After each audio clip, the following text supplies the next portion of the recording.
अस्सलाम वालेकुम नाजरीन, मेरा नाम अली रज़ा है और आप देख रहे हैं प्रोग्राम कराची टुडे। हम अक्सर व बेशतर कराची के अहम मौज़ूआत को अपने प्रोग्राम में हिस्सा बनाते हैं।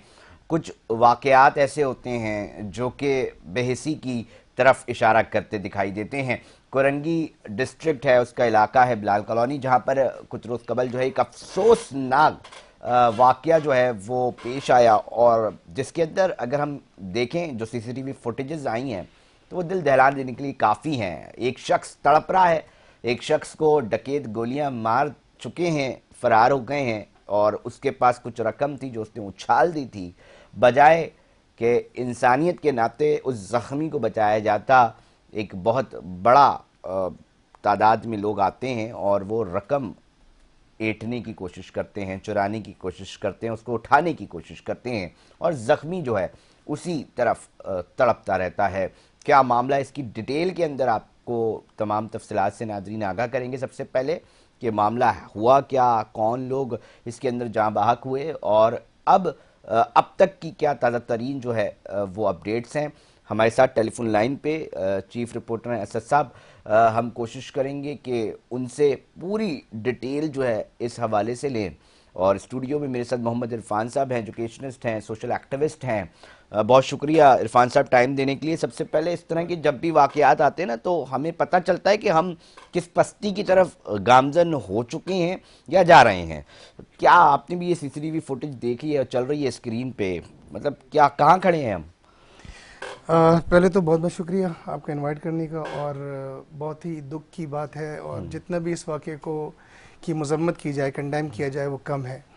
आ, बात यह है कि मैंने पहले भी कहा कई प्रोग्राम्स में कि एक कहावत है बड़ी इंग्लिश में कि when leaves of a tree turn pale we do not paint them green, we water the root instead.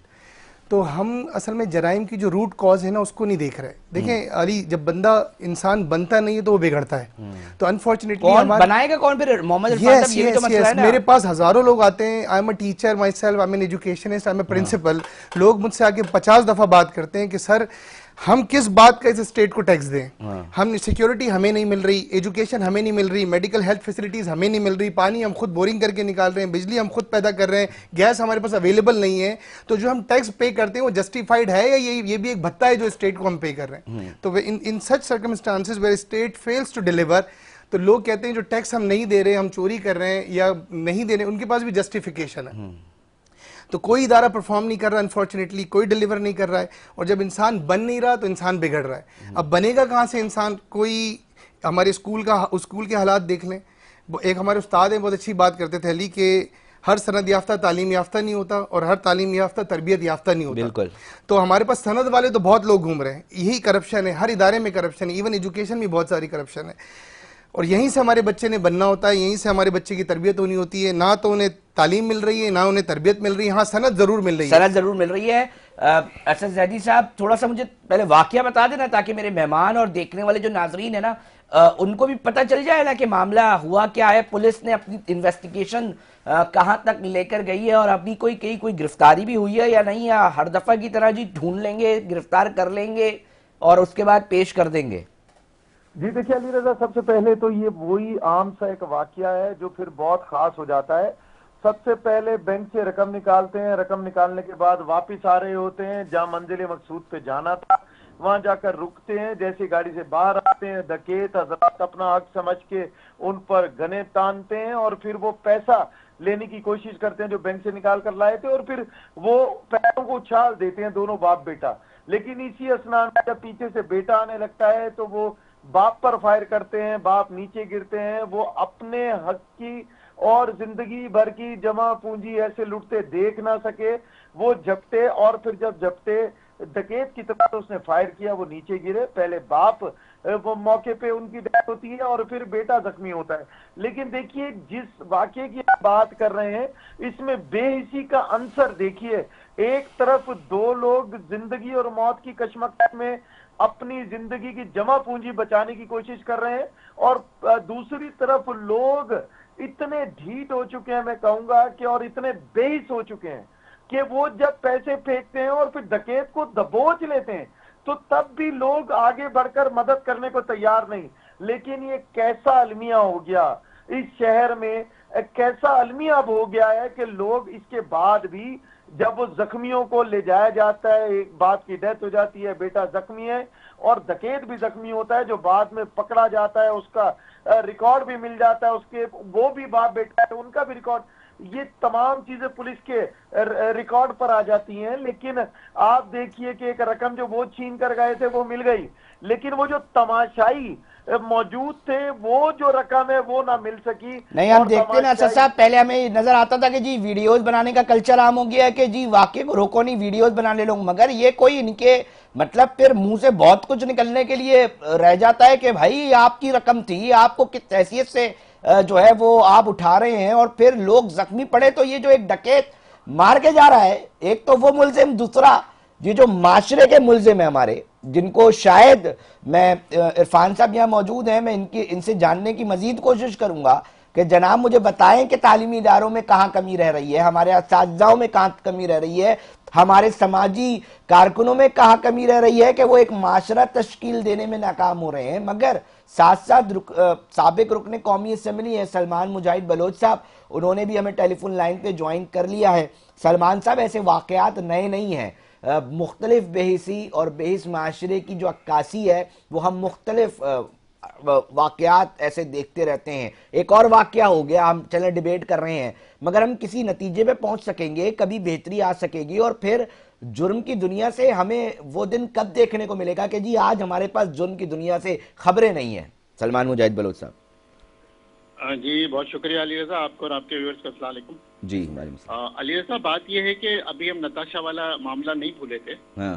कि ये 2 दिन पहले ये मामला सामने आ गया, और उससे बढ़ के ये कि जो आवाम की जो बेहिसी सामने निकल कर आई है, यानी कि एक बंदा वहाँ पे तड़प रहा है, मर रहा है, लेकिन आवाम जो है वो पैसों को लूटने के लिए उस सब कुछ भूल चुकी, खौफ खुदा खत्म हो गया दिल से। लेकिन मैं ये देख रहा हूँ पिछले कुछ हफ्ते 10 दिन से कि कराची में एक दफा से फिर डाकू राज कायम हो गया है, और हर गली मोहल्ले में डाकू दंदराते फिर रहे दोबारा से, जैसे चंद माह पहले था।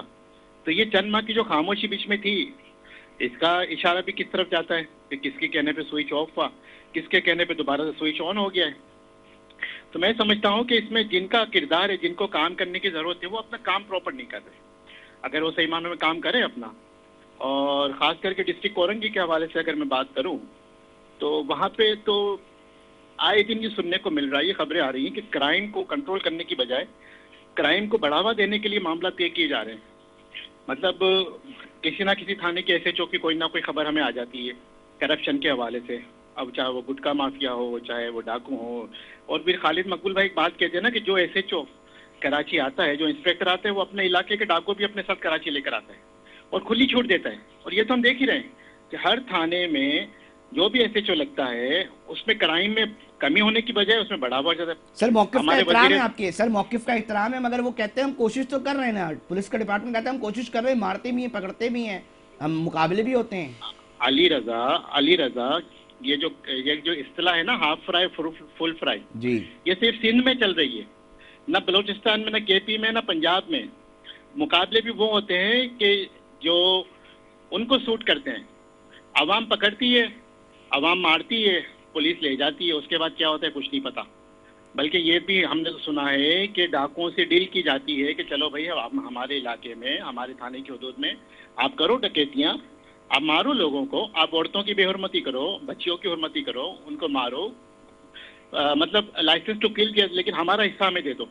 देखिए मैं तो अली रज़ा एक वकील हूँ ना, मैं तो रोजाना सिटी कोर्ट में ये वाकया, ये केसेस देखता हूँ, हाई कोर्ट में देखता हूँ, और हमारे कई ऐसे लोग भी हैं जो डाकुओं के लिए तैयार बैठे होते हैं कि हाँ भाई वो कस्टडी आ रही है, उसकी जमानत करानी है, तो उसमें कहीं हमारे नाम नियाद जो नीचे लेवल का जो एक पुलिस का तबका है वो भी शामिल है, काली भेड़े शामिल है।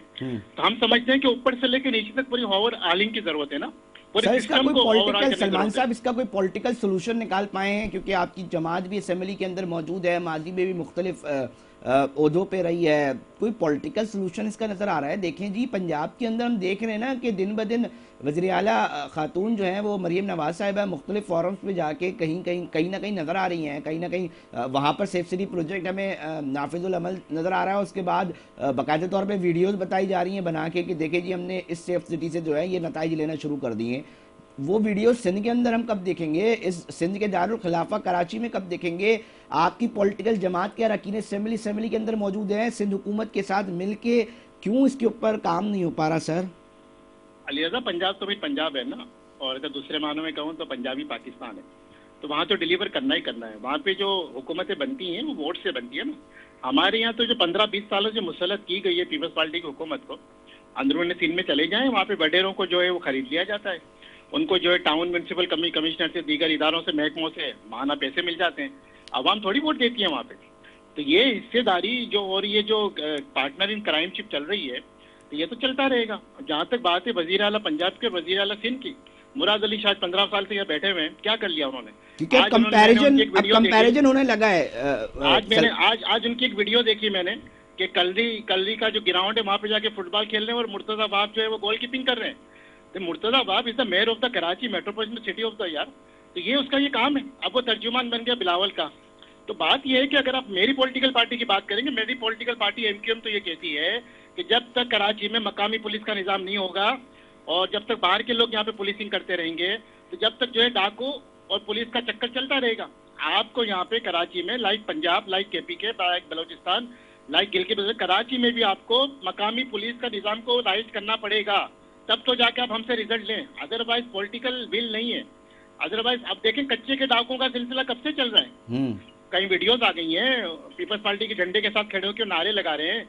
वो इलेक्शन जीतने के बाद वो कह रहे हैं कि जब तो हमारी हुकूमत आ गई, तो कोई पूछने वाला नहीं है। क्या हमारी सिंध पुलिस में इतनी मतलब सख्त नहीं है कि जाके कच्चे के डाकों को खत्म कर दें? सलमान साहब मेरे साथ ही जुड़े रहिएगा। असद अली साहब, मैं थोड़ा सा ये जानना चाहूंगा, उन्होंने बड़ा एक अहम एक इल्जाम लगाया है। वो कहते हैं जी मुनज्जम जराइम कुरंगी के अंदर हो रहे हैं, बिलखुसूस कराची, और एक दफा फिर वेव जो है बढ़ चुकी है। आपके पास क्या इत्तलात हैं? देखिए अली रजा, मुजाहिद साहब की बातें बिल्कुल अब तो बहुत ही दुरुस्त है, लेकिन अगर ये कहा जाए कि माजी जो है उसकी भी बात कर ली जाए, तो माजी में भी ऐसा बहुत कुछ होता रहा इस शहर कराची के अंदर, और उसके इल्जाम भी मुख्तलिफ पॉलिटिकल पार्टीज पे लगते रहे, चाहे वो लियारी हो, करंगी हो, या फिर कराची के मुख्तलिफ अजला में खून की होलियां खेली जाती रही। ये बातें यकसर मुख्तलिफ हैं। हमारा आज का जो मसला है कि क्या अवाम बेहिस हो गई है इस तमाम वाक़े में। देखिए इल्जामात की बहुतात वो अपनी जगह पर सही फरमा रहे हैं, लेकिन इन बातों का जवाब दूसरी पॉलिटिकल पार्टीज दे सकेंगी। हम तो इस वक्त ये चाहते हैं कि क्या माजी में या अब हाल में या आने वाले मुस्तकबिल में इस शहर के लोगों को ये एजुकेट किया गया है, जहां पर पहले किसी को देखकर मुंह मोड़ लिया जाता था, जहां पर लाशें रोज गिरना मामूल थी, उस शहर में अमन आ गया है। अब डकैती के नाम पर तो जरूर लाशें गिर रही हैं, मगर असद साहब इस शहर की बदकिस्मती ये भी है ना कि इस शहर में पहले चलें जी पॉलिटिकल लाशें, वो असबाब पर लोग कहते थे कि जी पॉलिटिकल वजूहात की वजह से लाशें गिर रही हैं, अब डकैत मार रहे हैं। मतलब मरना इस शहर के लोगों के लिए नसीब मुकद्दर में लिख दिया गया है क्या? देखिए अली रजा, दो सवाल है। एक सवाल ये है कि क्या यहाँ की आवाम अपने हक के लिए कभी आवाज उठाएगी, या फिर जिनके ऊपर उन्होंने तकिए रख लिए, जो फिर जितनी भी पॉलिटिकल पार्टीज हैं वो उनके हक के लिए। देखिए बहुत अच्छी बात कही है मुजाहिद साहब ने कि उन्होंने आवाज उठाई, बहुत अच्छी बात कही है कि खालिद मकबूल सिद्दीकी साहब ने बात की, आवाज उठाई, और इसी कराची के लोगों के लिए उठाई। लेकिन क्या पुलिसिंग का ये निजाम, जब बार बार इसी प्रोग्राम में हम चीख कर और लोगों को बताकर और अफसरान का जमीर झंझोड़ कर बता रहे होते हैं कि यहाँ गलती हो रही है, वहां गलती हो रही है, तो उस वक्त हमारी बात के साथ आवाज कोई लब्बैक क्यों नहीं करता? कराची शहर के अंदर लोगों के अंदर जो बेइसी बन चुकी, इस वाक्य की बात कर लें, दूसरे वाकयात की बात कर लें, रोड पर किसी जख्मी की बात कर लें, उसको पहुंचाने में ताखीर की बात कर लें, या फिर पुलिस के उस निजाम की बात कर लें कि किस तरीके से किस इलाके से आकर किस इलाके में अफसरान तैनात होते हैं। हम बार कह चुके, उसी बात को सेकंड करूंगा कि अपने साथ प्राइवेट लोगों को लाया जाता है, प्राइवेट पार्टियां चलाई जाती हैं जो लोगों को उठा कर लाती हैं। कई दिन हमने अभी स्टोरी की थी, एक शख्स को उठाया गया, 5 लाख रुपए लिए गए, ना एसएचओ ने पूछा, ना जहां पर केस ट्रांसफर हुआ उन्होंने पूछा। तो ये जो पुलिस का निजाम है, इसको कौन ठीक करेगा? एडिशनल आईजी कराची कहते हैं कि हम कर रहे हैं, आईजी सिंध कहते हैं कि नॉन पुलिसिंग मैटर्स में इंटरफेयर नहीं करें, रात के 2-2 बजे इदारे कार्रवाई की बात करते हैं। ये कौन से इदारे हैं, ये कौन से लोग हैं। बिल्कुल इस शहर के लिए एक दफा यक जबान होकर आवाज उठानी पड़ेगी। लोगों के दोबारा से लोगों को ये कहना पड़ेगा कि खुदारा एक दूसरे के लिए मोहब्बत पैदा करें। ये जो मोहब्बतें हमने बांट दी हैं इनको समेटना होगा। समेटेंगे तो एक दूसरे के लिए हम कुछ कर सकेंगे। शहर कराची जहाँ दूसरी तरफ पूरे पाकिस्तान को पालता है, तो यहाँ के रहने वालों के कुछ हकूक हैं जो आपने कहा बुनियादी हकूक देने पड़ेंगे। इरफान असद साहब मेरे साथ ही रहिएगा, असद साहब मेरे साथ ही रहिएगा। मोहम्मद इरफान साहब, मैं थोड़ा सा ये जानना चाहूंगा ना, ये जो आप देख रहे हैं ना कि एक तरफ लाश पड़ी हुई है, एक तरफ एक शख्स तड़प रहा है जख्मी, दूसरी तरफ उसी का पैसा है और आवाम जो है आके लूट रहे हैं।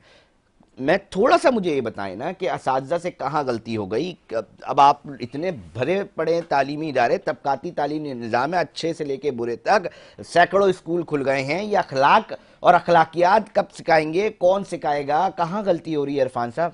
मैं इस तरह आता हूँ, लेकिन मैं बात को सेकंड करूँगा। असद भाई की भी और सलमान भाई की भी काबिल एहतराम है कि जो इदारे अपना काम नहीं कर रहे। देखें, अभी इसी शहर में हमें ये नज़र आता है कि कोई शख्स अपनी अगर 80 गज के मकान पर दीवार लगाने जाता है तो पुलिस फ़ौरन पहुँच जाती है। कोई पानी की लाइन डाल रहा होता है, पुलिस फ़ौरन पहुँच जाती है।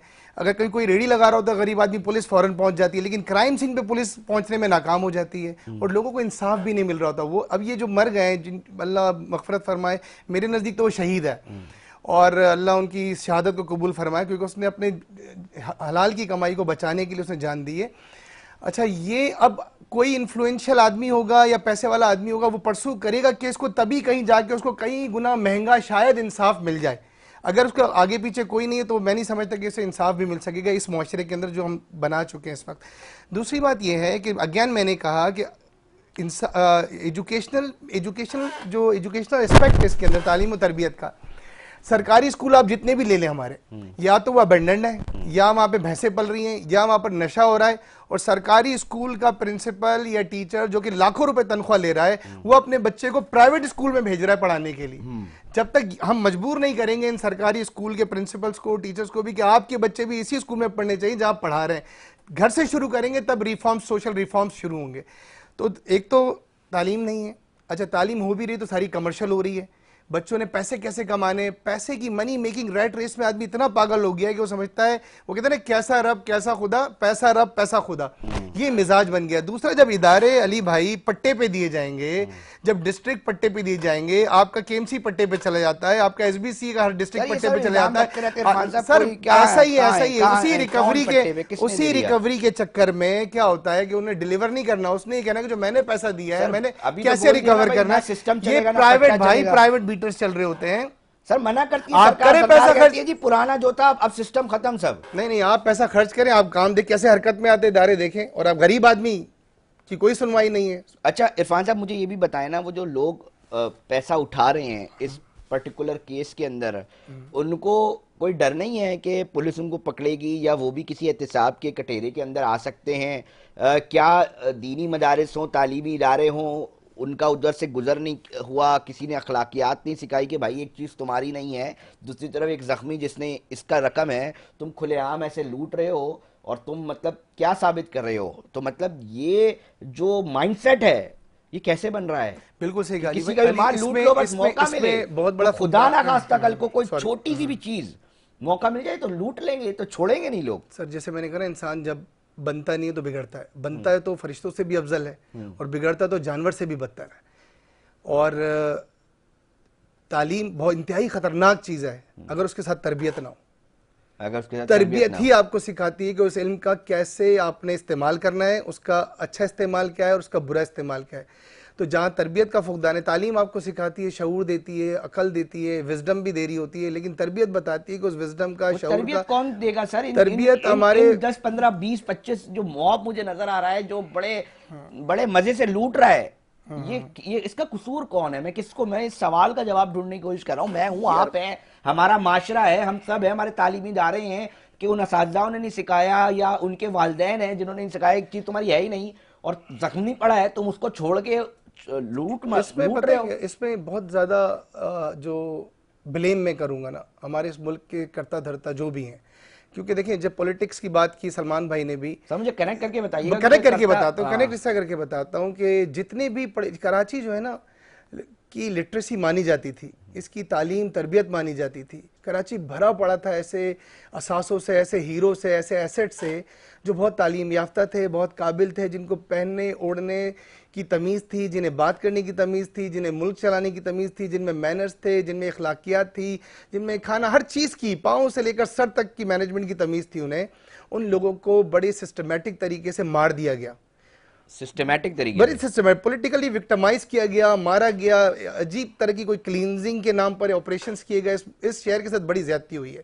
अच्छा, अब हमने ये भी देखा कि लोकल बंदे के घर में, तो हमने ये देखा है कि असले वाला ऑपरेशन तो सर असले वाला criminals के खिलाफ लाइसेंस भी होता है ना। लोकल लोगों के, कराची सर के लोकल उनसे घरों से ले लिया गया। और जो लोकल नहीं है, जो गैर मकामी है, उसकी आज भी घर में 2-2, 3-3, 5-5 असले पड़े होते हैं, उन्हें कोई घर से नहीं उठा रहा होता। देखिए, घर का दर्द जितना घर वाले को होगा ना, जैसे सलमान भाई ने कहा, आज घर का दर्द जितना घर वाले को होगा, बाहर वाले को नहीं होगा। कहाँ नजर आता है लोकल आपको? ना पुलिस में आपको लोकल नजर आता है, ना आपको जुडिशरी में लोकल नजर आ रहा है, ना आपको ब्यूरोक्रेसी में लोकल नजर आ रहा है, ना आपको एजुकेशन में लोकल नजर आ रहा है, ना आपको हेल्थ में लोकल नजर आ रहा है। कहाँ गया लोकल? मेरे ख्याल हार्डली कोई एक इक्का दुक्का नायाब नजर आ जाता है कहीं हमें कराची का तो लोकल। किसने किसने मना किया है सर? सीएसएस में एग्जाम्स है। मैं आपको एक चीज डिस्कस करना चाहूंगा। डिस्ट्रिक्ट सेंट्रल के अभी डिप्टी कमिश्नर हैं ताज सलीम साहब, उन्होंने एक सीएसएस कॉर्नर खोला हुआ है। वो उनसे एक दिन मैं सवाल किया, मुझे बताएं आपके पास सबसे ज्यादा लोग, बड़े मुतमईन होंगे आप, एक चीज उन्होंने कहा, सबसे ज्यादा जो लोग हैं वो कराची के अलावा सब आ रहे हैं। मतलब मैं एक्सपेक्ट कर रहा था। तो अब सर गलती कहाँ है? फिर गलती तो फिर नहीं ये वाली बात की जाए ना कि जब हम खुद उस जगह पर आने को तैयार नहीं है और उसके बाद फिर हम ये बोलेंगे जी।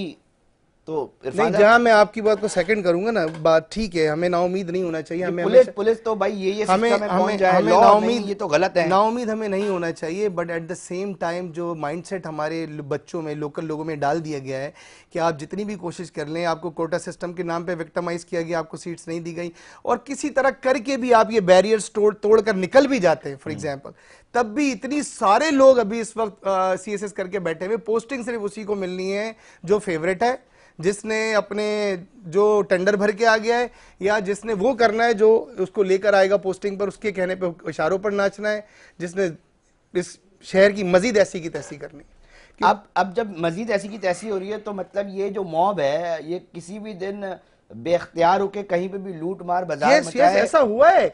इतने बड़े बड़े दानिश्वर को एक गुंडा डके, जाहिल आदमी आके, जो हजारों इंसानों से बेहतर है, एक आलिम शख्स, फाजिल शख्स, तरबियत याफ्ता, तालीम याफ्ता शख्स को, एक वो आदमी जो जाहिल कच्चे का डाकू या कहीं का भी डाकू, कहीं का भी, वो आके मार के चला जाता है थोड़े से पैसों की खातिर। इतना बड़ा नुकसान, उसे एहसास नहीं कि मैंने कितना बड़ा नुकसान कर दिया है। तो भाई इसमें देखिए सबसे बड़ी बात है कि state is responsible. Okay, yes, मैं सलमान मुजाहिद बलोच साहब आपकी तरफ आता हूँ। ये तो पॉलिटिकल वर्कर नहीं है इरफान साहब ना, ये फरमा रहे हैं कि जी कहीं ना कहीं जो है वो ऐसे ऑपरेशंस हुए हैं, ऐसी चीज़ें हुई हैं, कहीं ना कहीं इनको लगता है कि जी डिस्क्रिमिनेशन हुई है कि एक तरफ लोकल लोगों को कहते हैं जी लाइसेंस वाले असले भी ले जाते हैं, उनके घरों पे छापे भी पड़ जाते हैं, और किसी ऐसी जगह पर बेतहाशा असला होता है और उनके पास छाप नहीं पड़ते। आपके तजुर्बात क्या हैं? मैं चाहूँगा कि नाजरीन तक पहुँचाएँ। देखें, 22 अगस्त 2016 के बाद तो, और उससे पहले जो ऑपरेशन हुआ कराची में, एमक्यूएम को तो खत्म कर दिया गया ना। एमक्यूएम तो खत्म हो गया। जो एमक्यूएम पे इल्जाम थे कि एमक्यूएम दहशतगर्दी करती थी, 22 अगस्त के बाद तो मामला किसी और के हाथ में आ गए, शहर के। तो अब वो मामला जो है वो क्यों नहीं कंट्रोल किए जा रहे, क्यों काबू में नहीं आ रहे, क्यों सबको खुली छूट दे दी गई? अब तो एमक्यूएम नहीं है ना उस हवाले से, जिस हवाले से एमक्यूएम को जो है निशाना बनाया जाता था या धमकियां दी जाती थी। मैं समझा नहीं सर, थोड़ा सा और बताएंगे? इल्जाम लगाया जाता मेरे था। जो देखने वाले ना बहुत सादे लोग हैं, मैं चाहता हूँ कि उनको क्लियर थोड़ी सी करीब तरीन चीज़ अगर बता सकें, मतलब किस तरह थी एमक्यूएम? देखें, एमक्यूएम पे इल्जाम थे ना कि एमक्यूएम बोरीबल लाशें बनाती है, एमक्यूएम शहर में टारगेट किलिंग करती है, एमक्यूएम शहर में मारती है। मैं कहता हूँ जो ऑपरेशन हुआ 2012, 13, 14, 15, 16 में, 22 के बाद एमक्यूएम तो खत्म, अब एमक्यूएम पाकिस्तान है। तो वो तो आपने ऑपरेशन करके बिल्कुल ही मामला कर दिया, फिर आपने कहा कि इस शहर में जो है हमने जीरो क्राइम कर दिया है। अब ये चंद सालों से क्या हो गया इस शहर को, क्यों कंट्रोल नहीं हो रहा? देखिए, शहर के जो सीएसपी अफसरान हैं, चाहे वो आईजी हो, एडिशनल आईजी हो, एसएसपी हो, डीआईजी हो, वो बहुत अच्छे काबिल लोग हैं। लेकिन बात यह है कि उन्होंने पूरा सिस्टम जो है नीचे एसएचओ के हवाले किया हुआ है, और वो अपने कमरों से अगर निकले हैं, फील्ड में आए हैं और आके अगर उनकी मॉनिटरिंग करें तो सिस्टम बहुत अच्छा हो सकता है। और प्लस नीचे जो एसएचओ ने थानों को जो है वो प्राइवेट बिल्डर के हवाले कर दिया, ठेकों पे दे दिया गया है। मेरे दोनों भाई बिल्कुल ठीक फरमा रहे हैं। तो मामला तो यहाँ से खराब हो रहे हैं। और जहाँ तक पॉलिटिकल पार्टी की बात है तो एमकेएम वाहिद पॉलिटिकल पार्टी है जो शेर कराची के इश्यूज को आज भी उठा रही है, चाहे वो क्राइम का मसला हो, चाहे केल का मसला हो, चाहे आईबीबी का मसला हो, चाहे व्हाटएवर लोकल गवर्नमेंट का मसला हो। तो पिछले जो खत्म करने के लिए एक पूरी जनरेशन को खत्म किया गया ना, पढ़ी लिखी जनरेशन को खत्म किया गया। 15,000 से ज्यादा तो ये मुनज़्ज़म अंदाज में हुआ, आपका कहना ये है कि ये मुनज़्ज़म अंदाज में हुआ है ये जो खत्म किया गया है। लेकिन जब एथनिक क्लींजिंग होती है ना अली रजा, तो ये वो प्लानिंग के साथ हुआ है, आप कहते हैं। वो सालों की प्लानिंग होती है जिसको बाद में एग्जीक्यूशन किया जाता है। अभी आपने सीएसएस कॉर्नर की बात की ना जी, मैंने आपको लास्ट शो में भी बताया था कि लोग तो कराची के लोग तो बच्चे तो सीएसएस में बैठ ही नहीं रहे, क्योंकि पीसीएस का वो हाल हो गया है कि 70 लाख रुपए आप दो तो आप जो पीसीएस में पास भी हो जाओगे, आपका अपॉइंटमेंट भी हो जाएगा, मेरिट तो खत्म हो गया।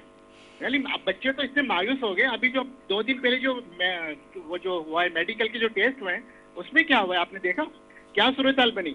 मतलब कि 2 कॉलेजों में आपने जो है 2 हॉस्पिटल में आपने जो सेंटर बनाती हो अफरा तफरी, तो हम तो खुद टीवी पे देख के परेशान थे कि पढ़े लिखे बच्चे, काबिल बच्चे कहाँ जाएंगे।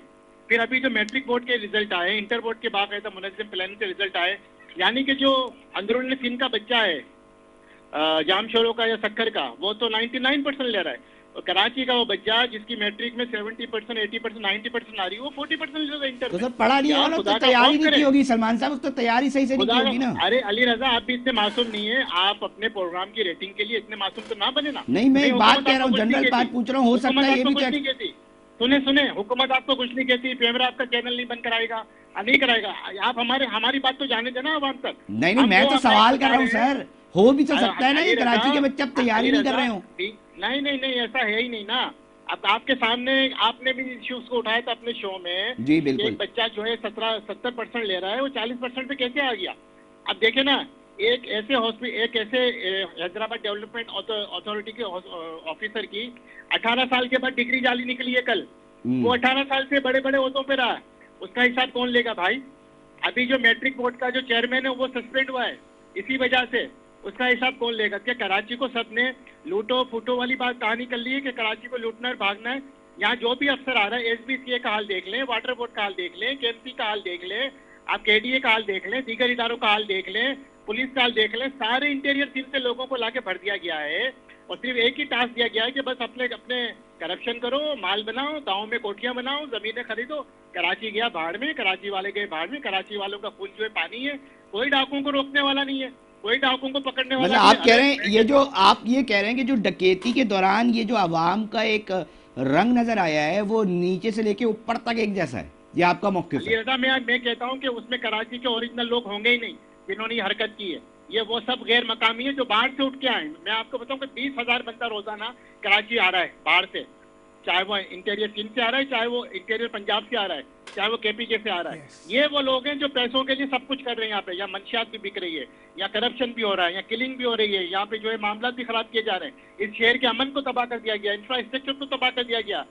शोबा मेडिकल का शोबा ले लें, एजुकेशन का शोबा ले लें, हर किस्म के शोबे को तबाह कर दिया गया। यार जो बचा है उसको तो रहने दो। लेकिन सलमान साहब फिर एक सवाल तो इस सवाल का भी सलमान साहब जवाब। एक मिनट, जब तक मकामी लोगों को पूरा इख्तियार नहीं मिलेगा, आप क्यों नहीं कराची के बंदे को जो वजीर आला सिंध बनाते?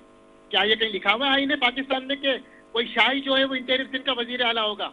क्यों नहीं बनने देती? पॉलिसी को चेंज करने की जरूरत है, पॉलिसी मेकर्स को सोचने की जरूरत है कि अब कराची को, पाकिस्तान को बचाना है तो कराची को जो है वो आपने उसका हक देना होगा, कराची वालों को उनका हक देना होगा, वरना खाकम बदाम मेरे मुंह में खाक, पाकिस्तान नहीं चल पाएगा। आपने इकोनॉमी को तबाह कर दिया, आपने इंडस्ट्रीज को तबाह कर दिया, आपने बिजनेसमैन को तबाह कर दिया। जो लोग टैक्स देते हैं उसी को मार रहे हैं आप। तो खुदा का खौफ करें, कराची के ऊपर रहम की नजर करें और कराची को उसका हक वापस दें। सलमान साहब एक सवाल फिर ये भी उठता है, आप बहुत ज़बरदस्त बातें कर रही हैं, बहुत सारे जगहों पर जब ये क्लिप्स जाएंगे यकीनी तौर पर उस पर जवाबात भी आएंगे। मामला ये है कि एक बहुत बड़े तबके ने ना इस शहर के आपकी जमात को वोट दिया और आप लोगों को असेंबली तक पहुंचाया इख्तियार। अब उन्होंने दे दिया ना आपको, वो कह रहे हैं यार आप कर लेना कुछ, आप काउंटर नैरेटिव पेश करें, आप काउंटर क्यों नहीं कर पा रहे? अली रज़ा, कराची 2018 में तो हमारा मैंडेट ही चुरा लिया गया ना। जो सीटी में जो जीती हुई सीटें थी वो पीटीआई को दे दी गई। अब जब हमारे एमएनए एमपी आए तो आप हमें काम नहीं करने दे रहे। अभी फारूक सत्तर साहब ने क्या कहा था असेंबली में खड़े होके, वो जो मसवदा है तरामीम का वो हमें भी शेयर नहीं किया गया। जब आप एमक्यूएम को सिर्फ टेकन फॉर ग्रांटेड लेंगे तो उसके नतीजे क्या आएंगे? बहुत बड़ी बात कर रहे हैं आप कह रहे हैं हमें मसूदा तक देने के काबिल नहीं समझा? जी, ये फारूक सत्तार भाई की तकरीर रिकॉर्ड है ना असेंबली में, आखिरी दिन जब इजलास खत्म हो रहा था। हम क्या कह रहे हैं आपसे, जब आप हमें टेकन फॉर ग्रांटेड लेंगे तो फिर नताइज भी ये होंगे। आप एमक्यूएम को फुली एम्पावर्ड करें, एमक्यूएम को जो है इस शहर की सही मानों में नुमाइंदगी करने दें, एमक्यूएम को इख्तियार दे दें। ज्यादा बड़ी बात नहीं करते अली रजा। 6 माह में क्राइम भी खत्म हो जाएगा, 6 माह में शहर भी डेवलप हो जाएगा। ये जो अपील है वो आप किससे कर मांग रहे हैं? सर मैं हुकूमत वक्त से मांग रहा हूँ, हुकूमत वक्त से मांग रहा हूँ। से मांग रहा हूँ। अच्छा सलमान साहब जुड़े रहिएगा, मैं कंक्लूजन हाँ सलमान साहब साथ ही रहिएगा। इरफान साहब पूरी डिस्कशन समझी, उन्होंने कहा कि यार ये मुकामी नहीं है, अब ये डिबेट यहाँ पर आके आ जाती है, मगर फिर बहुत सारे सवालात हैं। आपका क्या कहना है बीइंग एजुकेशनिस्ट? देखें, एज एन एजुकेशनिस्ट मैं तो फिर रिफॉर्म्स की और रिहैबिलिटेशन की बात करूंगा। देखें, इंसान मसला नहीं होता, इंसान के साथ मसला होता है। हम कभी भी इंसान को प्रॉब्लम में नहीं लेते, इश्यूज को के सलूशन की तरफ जाना चाहिए। एक तो कराची में जिस तरह से इन्फ्लक्स आ रहा है, इसको रोकने की जरूरत है। एक स्ट्रेटेजिक पॉलिसी बननी चाहिए जिसमें विल शामिल हो सही करने की। तो ये सही करना कोई मसला नहीं है, बहुत बड़ा प्रॉब्लम नहीं है। गैर फितरी आबादी में इजाफा बिल्कुल, लोकल से ज्यादा जो है ना वो बाहर का बंदा यहाँ ज्यादा आ गया है, तो उसे कंट्रोल करने की जरूरत है। दूसरे शहरों में भी कुछ डेवलपमेंट की जरूरत है, ताकि लोग सिर्फ कराची को सोने की कान ना समझे, इसे ही लूटने के लिए ना आए, बल्कि सोने की कान रहा है। साहब आपकी तरफ आता हूँ, वो इरफान साहब कह रहे हैं जी सोने की कान है, मुझे थोड़ा बताएंगे कैसे? देखिए, मैं तो दोनों अपने जो काबिल भाई दोस्त बैठे हैं, दोनों के हर राय का एहतराम करते हुए एक अर्ज करना चाहता हूं कि कभी नाम पर मार दिया, कभी रंग पे मार दिया, कभी ज़बान पर मार दिया, इस शहर में सबको ही मार दिया। वही वाली बात है। बात सिर्फ इतनी सी है अली रजा, मेरे काबिल दोस्त फरमा रहे हैं मुजाहिद साहब के हमें हक नहीं मिलता। बिल्कुल ठीक है, कराची में रहने वालों का पहले हक है। ये कराची शहर के अंदर अगर 2.5-3 करोड़ की आबादी हो गई है, इस 2.5-3 करोड़ की आबादी को मनवाने वाली भी एमक्यूएम है, कि जिसकी वजह से लोगों को ये पता चला कि उनकी आबादी कितनी है, वरना तो डिस्क्रिमिनेशन होती थी। लेकिन साथ ही साथ अगर ये कहा जाए गैर मकामी, तो फिर पाकिस्तान तो एक ही है। अली खुर्शीदी साहब फरमाते हैं कि ये डिस्क्रिमिनेशन तो खुद कर दी जाती है। ऐवान में खड़े होकर कहते हैं कि देखें, जब कराची और बाकी सिंध की बात की जाती है तो कराची को अलग किया जाता है। तो इसी तरीके से जब कराची और पाकिस्तान के बाकी सूबों की बात की जाती है तो कराची को अलग मत करें। पाकिस्तान एक है, उसमें तमाम शहर है, कोई छोटा और बड़ा। अब दूसरी बात, ये जो बात गैर मकामी की है, तो ये गैर मकामी वो तमाम जमातों में शामिल है। अगर मैं छोटा सा अर्ज करता चलूं तो एक एमएनए भी जो है वो सुराब बोर्ड से इकबाल साहब, वो जाहिर सी बात है एमक्यूएम का हिस्सा है, और वो भी जो है वो मकामी नहीं है। जाहिर सी बात है वो यहाँ शिफ्ट हुआ, और फिर बहुत सारी चीजें। फिर इसी तरह से बात करूं PS 118 के नसीर साहब की, वो भी एमक्यूएम के टिकट पर कामयाब हुए, तो वो भी गैर मकामी हजारा से ताल्लुक है। लेकिन उस दौर में भी सियासी जमातों ने जोड़ा, और ये खासा भी एमक्यूएम को जाता है उस वक्त कि हर रंग नस्ल के लोगों को जोड़ा। लेकिन बात की जाए अगर सियासत से हटकर कराची के लोगों के लिए, तो देखिए इरफान साहब ने बात की, सलमान मुजाहिद साहब बात कर रहे हैं, इस तमाम चीजों से हटकर कतई नजर के अवाम के लिए हो क्या रहा है। सड़कें आपकी महरूने मिन्नत है, वो बनती नहीं है, वो अभी क्लिक बनाएगी, वर्ल्ड बैंक बना रहा है सर। आपकी गलियों में जो है वो कचरा है, वो जिन्होंने उठाना है वो अपना काम नहीं कर रहे। जब इसी शहर के अंदर जो है पढ़ाई के नाम के ऊपर, एजुकेशन के नाम पर असला थमाया गया, तो तब भी ये कराची ही था। लोगों ने तब भी यहाँ पर असला थाम कर जो काम किए वो सबके सामने है। तो बहुत सारी चीजों को रहने देते हैं, हम बात करते हैं अब के कराची के। पहले के कराची की बात करेंगे तो फिर बहुत सारे लोगों की तरफ उंगलियां उठेंगी। सिर्फ इतनी सी बात होनी चाहिए कि वो कहां पर है एनजीओज, वो कहां पर है एसोसिएशन, वो कहां पर है वो मुखैर हजरात जो ट्रेनिंग दिया करते थे, बैनर लगा करते थे, एजुकेशनल पंफलेट बचा करते थे। अब जो एक मुहिम चली थी, आपने देखा कि पौधा लगाओ जिंदगी बचाओ, तो वो कहां गए वो लोग जो इस तरह की एजुकेशनलिस्ट लोग थे और जाते थे और जाकर कैंप लगाते थे, धूप में बैठते थे, लोगों को समझाते थे, बच्चों को पढ़ाओ, ये सिगरेट छुड़वाओ, ये गुटखा छुड़वाओ, ये जितनी मंशियात है इससे बाहर आओ।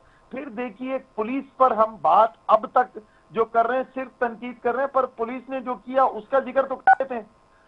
आईजीसी में एडिशनल आईजी होते हैं, 7,000 जो मुजरिमान हैं उनको ईसी मिलेगी।